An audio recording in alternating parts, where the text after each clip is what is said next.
আমার ভাতিজা তো শেষ কাম রে আরে এলে কোথা কথা না শুনবো তাহলে এই শোনো আরে ভাও কয়দিন থেকে দেখছো তুই এদের কেনে দোলা দেলকায় আসি একটা বসিয়েছিস কেন রে ভাও কি হয়েছে কবুলে ব্যাপারটা তো বুঝোছো না তোর মনটা তোর মন খারাপ হলে মোরও মন খারাপ কি করছিস একটা চেংড়ির জন্য চেংড়ি হলে নোমাই এলে কোনো নোমাই আর চেংড়ি হলে একটা কবিতার মতো তুই মানে বুঝিস না আর কবিতর হল চেংড়ি মানছি আর কবিতর একে ধান আনকে ছেটে দেবো কবিতর আসি পড়বি যখন ধান শেষ কবিতরও উড়ে যাবি ওই মতো চেংড়ি তুই মনটা খারাপ করে কেন বসে গেছিস শালা এলে তুমি বুঝবেন না তো কি বুঝো না চেংড়ি মানছি যাইবি আসবি এলে তো তুই মুই ভাত তোর মুই তো চাচা হাং কয়টা যাবি কয়টা আসবি তোর এলে কিসের চিন্তা শালার বুঝেও না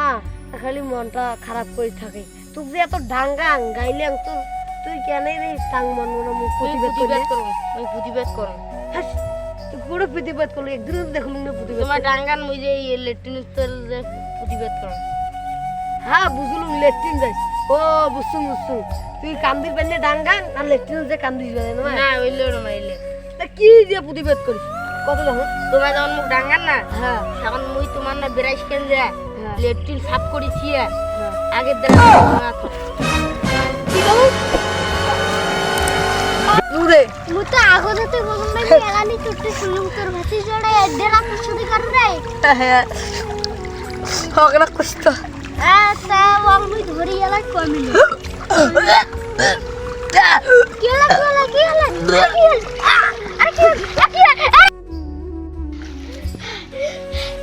আর ভাতি যে করে দেখো ও কলিজা রে তুই কেন মোক পারি গেলু রে তুই নি কোন আসি গান করছিস তোর সাথে জড়ে মরে গেছে হায়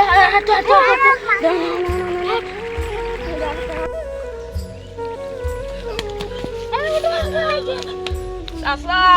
মোর জন্য তুই মরে গেল চাচা তুই কেন এটা করছিস চাচা ও চাচা উঠ কেন উঠ